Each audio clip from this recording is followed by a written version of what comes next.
right now we're in the part of Sfirat Omer between Pesach, before Lag BaOmer, and before Shavuot.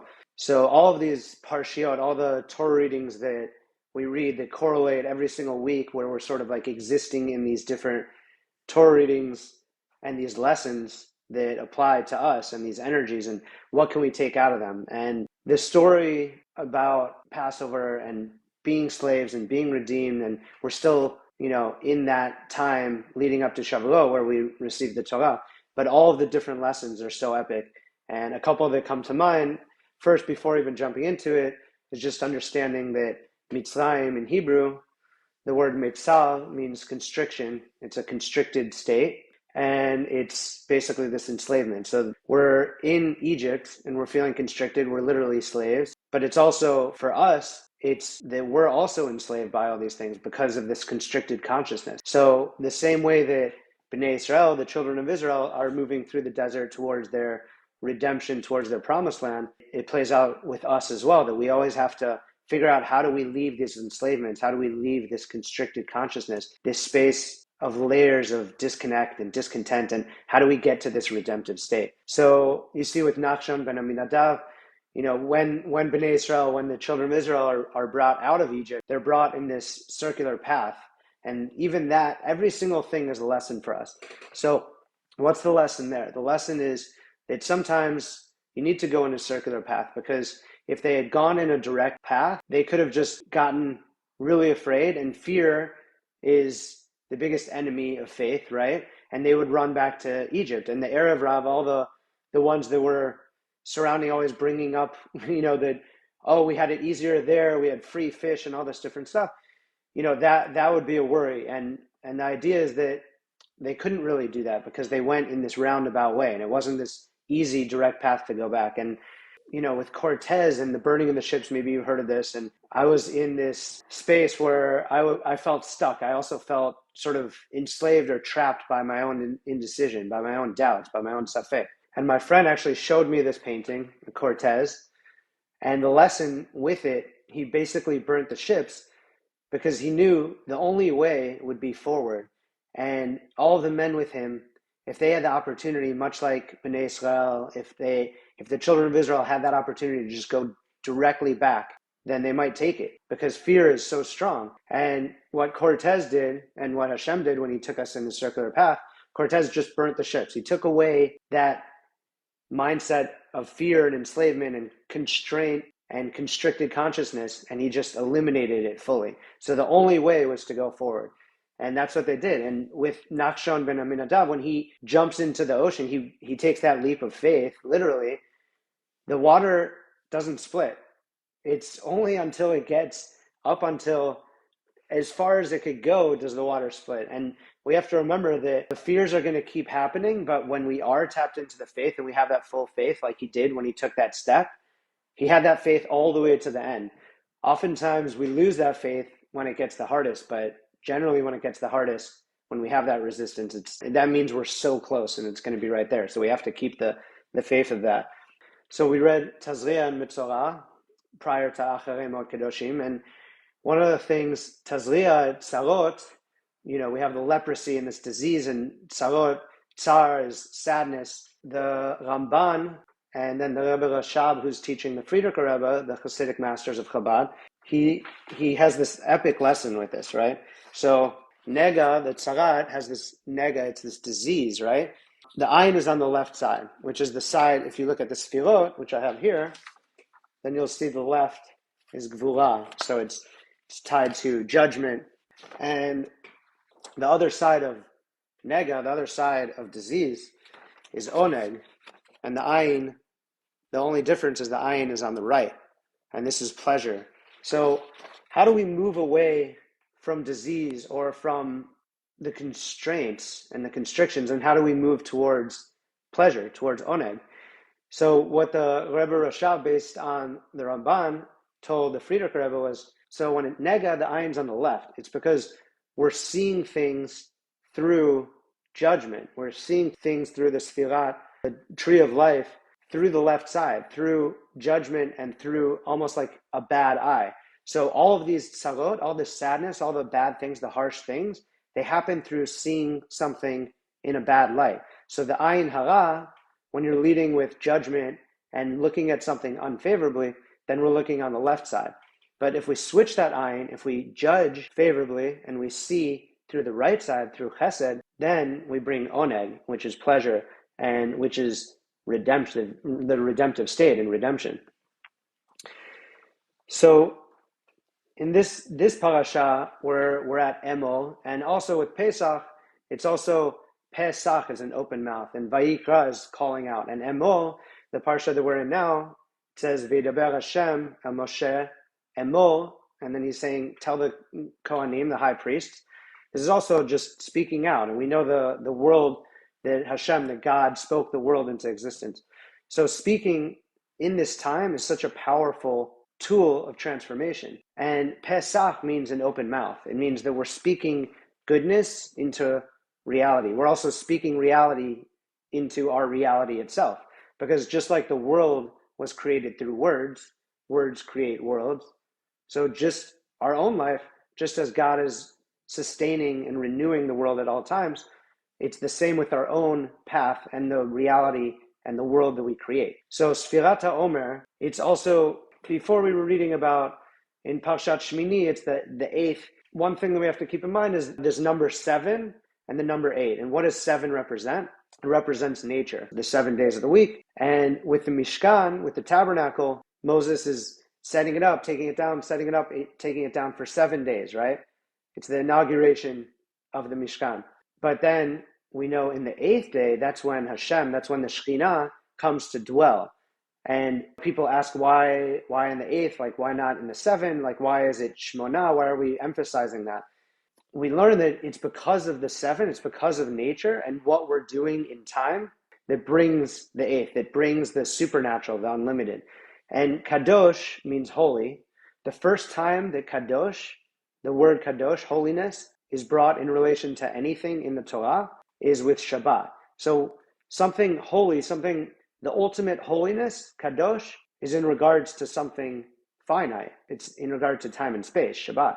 But Shabbat also has the element to transcend time, because the time, the Messianic era, the redemptive state, the redemption, is called Kulo Shabbat, a time that it's all Shabbat, right?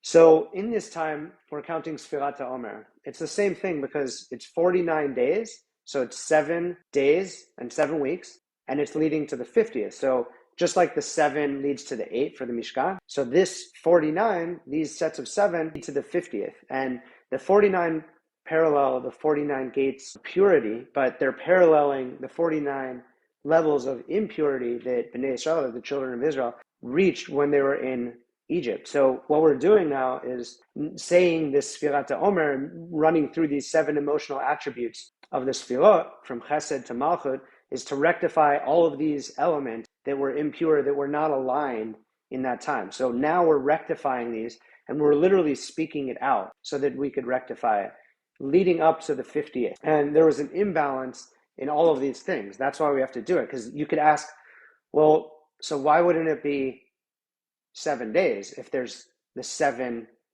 emotional attributes of the Sfirah? So we're talking about, if you can see here, from Chesed going down to Malchut. So that's just 7. But the thing is, there was an imbalance in all these different emotions and in all these different traits. So we actually have to do Chesed Shebechesed, Gvura Shebechesed, Tiferet Shebechesed. And the Arizal talks about Avraham, and of course this is Abraham, this is speaking on a different level because he's such a righteous person. So when we're saying an imbalance, we're not saying it in a bad way. We're saying it that there's an imbalance on a level that we can't even fathom. With Avraham, he's tied to Chesed. We know to loving kindness, but there was an imbalance of that.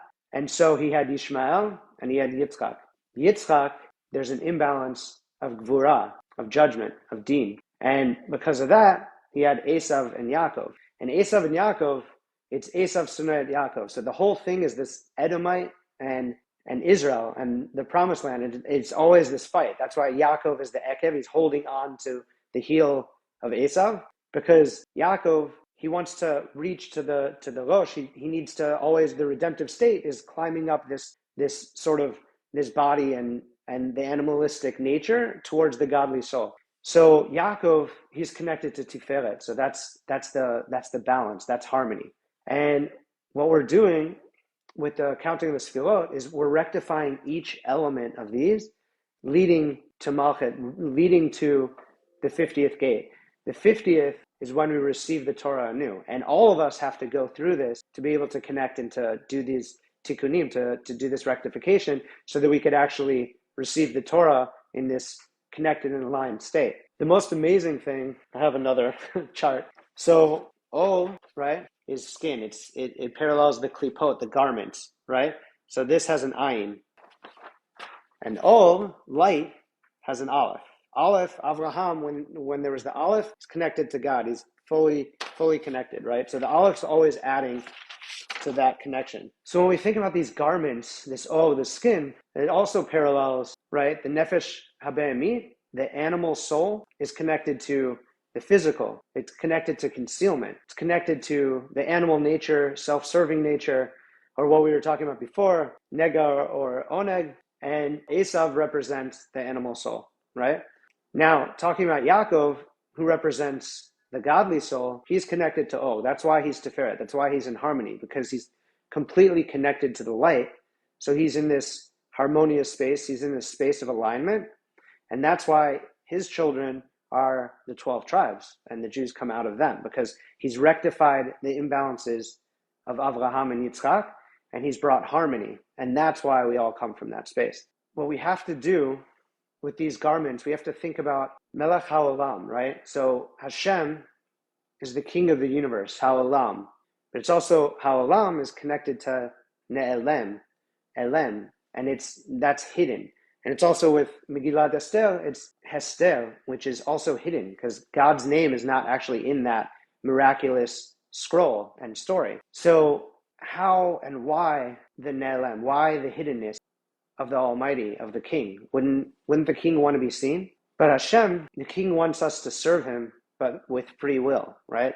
So the hiddenness creates this opportunity for us to serve him out of our own love and awe of him and finding it ourselves. So the klipot means shells, or it's sort of the shells that conceal the godly light. And the livushim, the garments, those are also the garments that conceal the godly light. And it plays out in everything. In Teva, nature is just garments that conceal godly light, right? And the idea is the more that we tap into Or, the more that we tap into the light, right, with an aleph, then the less the garments, the Or with an ayin, they start to peel back a bit. But it isn't to negate that, because what we learned from Nadav and Avihu in the last parasha is that they had such a desire to connect to the Almighty, to the King of the universe, but not to interface with nature. They basically were taken by Hashem, and Korach, not to compare the two, but Korach was also swallowed up by the earth, because his outlook was to start taking away the things to elevate the earth and not interfacing with the earth and nature, and only try to connect. And God, in a sense, is saying, if you don't want to elevate the earth, then you have no reason to be on earth, and it will just swallow you up. What we have to realize is, when we do want to take away those livushim, those klipot, the garments, and we want to connect to the light, it can't be separating from it. It has to be elevating it. The Lubavitcher Rebbe says, darkness isn't meant to be avoided. It's meant to be transformed into light. And if we think about Yaakov, when he gets the blessing, we remember he puts on the garments of Esav, the Hakol Kol Yaakov, the voice, the speech that we're talking about to bring the redemption, that is connected to Yaakov. But the smell and the feel, the garment, the livushim, is Esav. And Yaakov realizes he has to interface with nature. He has to use the garments in order to bring the blessing. And Rabbi Nachman says that light, it comes into all of our vessels, right? We're vessels, and the light comes into our vessel. But it comes in an undifferentiated and a sort of a sealed state. But it's up to us, if we want to turn the light into blessings, and we want to hold on to these blessings and have them manifest, then we need to perfect our keli, our vessel. But our vessel is here on earth. So it's not separating from earth. It's interfacing and elevating earth. And that's how we bring the final redemption. That's how we bring the light with an aleph into our own lives. It's just elevating what's around. And the last days of Pesach, I was on a 160-acre ranch.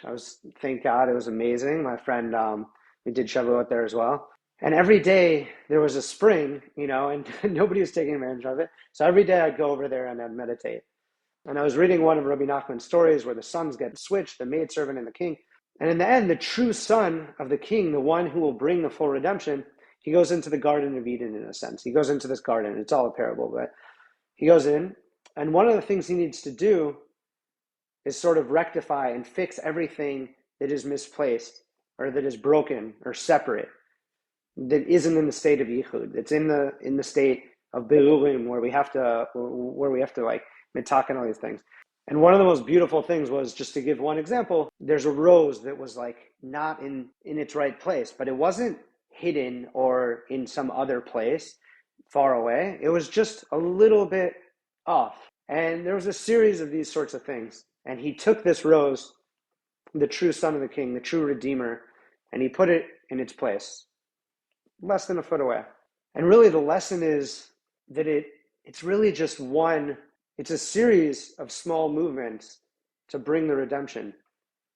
Prati and klali. Prati is personal, private, and it's that prati, it's the private one that's going to bring the klali, the communal one. And when I was sitting there, it's on Shabbat and on these chagim, you can't write. So I'm like having all these thoughts and I can't write any of them. But one that I do remember, because I kept repeating it and I told my friend afterwards, was to reveal the redemption is one faithful step away from the missteps and misfortune that conceal the ultimate truth. And I said this to my chavruta, David Ben Yehuda, just the other day.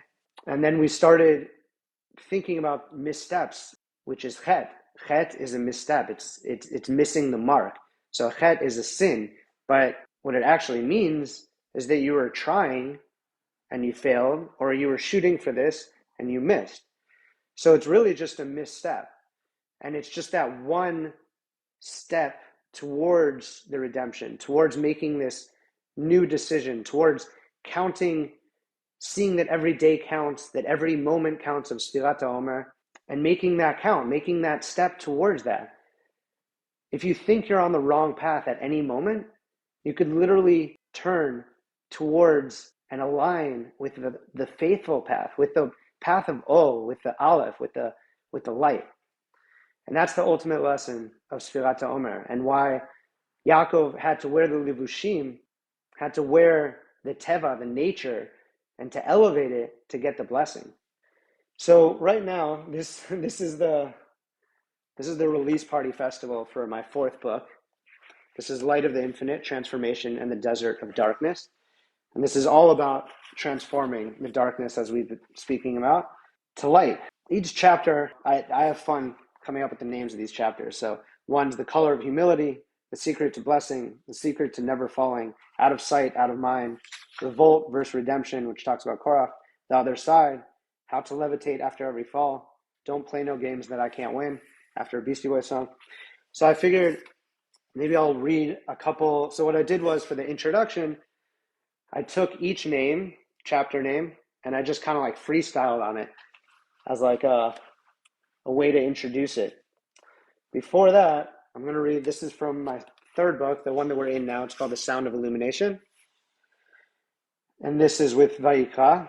And I actually wrote a poem. It's in the middle of the chapter called Finding Grace in Time, which is MO, the parsha that we're about to read.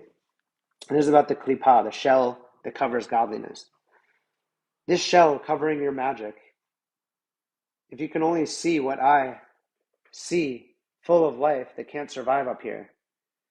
The inside of you under layers of fear. A fishbowl, a figment, one in your mind. Peel, push, feel, rush inward.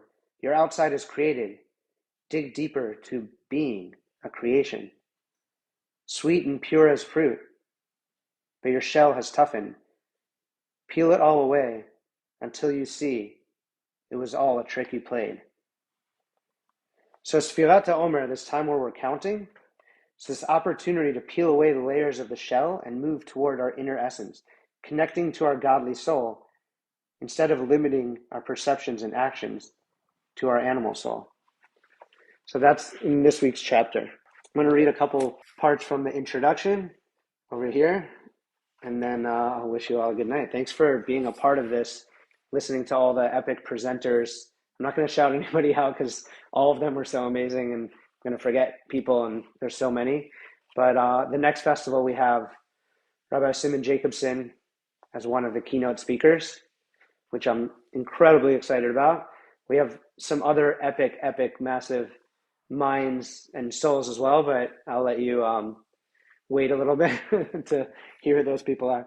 So the color of humility is the grace we bring into any situation, which is commensurate with the amount we are willing to nullify our egoic self. Traveling in the Midbar, the desert, represents an inward journey, a space of silence and wisdom. Rabbi Nachman expounds on Talmud Eruvin, where Rabbi Bar Chana, while exploring humanity, likens it to a desert to be tread upon by everyone. This treading upon represents the level of humility where a person allows embarrassment and humiliation to pass over themselves. They can hear an insult directed at them, but not retort. So what does that mean exactly? So there's a bunch of different levels to this. One is almost the humility and the shtika, the silence, because the desert represents this expanse of silence and humility. So if you think about Hamten, the pause and the power of pause, it's so powerful, because what he's saying here with Rabbi Bar Chana and getting to the level where somebody is saying something that you want to retort, you want to, your ego wants to, put them in their place and not do that.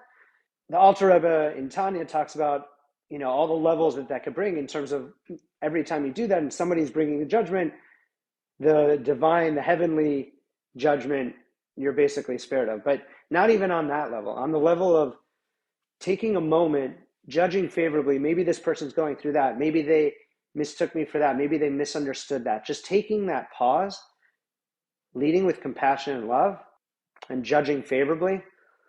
There's so much power in that.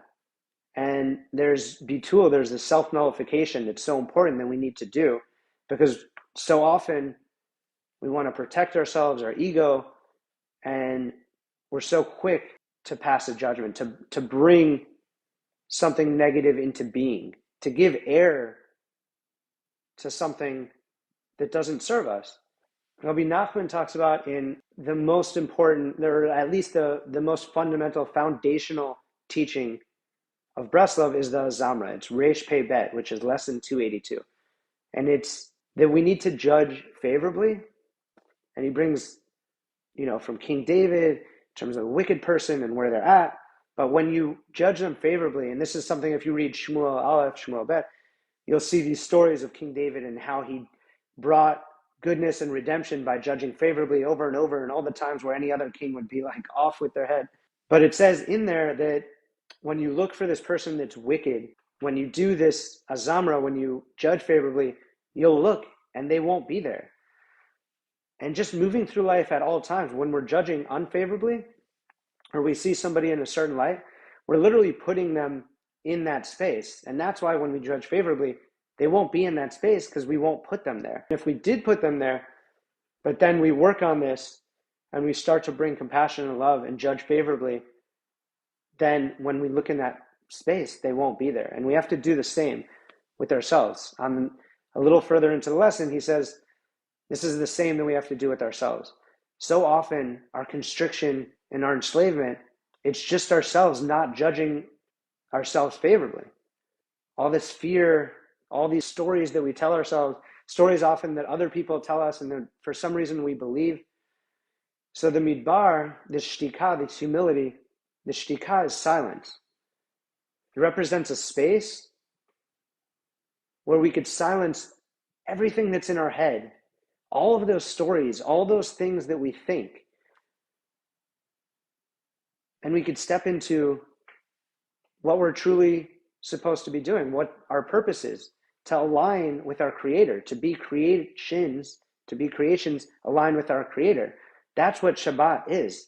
That's these 7 weeks of Shabbatot, 7 Shabbatot, to get to the 50th gate of wisdom, of Bina, of understanding, the redemptive state, the Kulo Shabbat. That's in a space where we don't try to control everything, where we pull back from trying to control nature and to create, to emulate God and control everything in our own stories, in our own, the rent that we're trying to make, the person that we're interested in, trying to have them interested in us, the relationship with a business partner, maybe the thing that we're worried about that isn't necessarily even going to happen, that we're giving life to.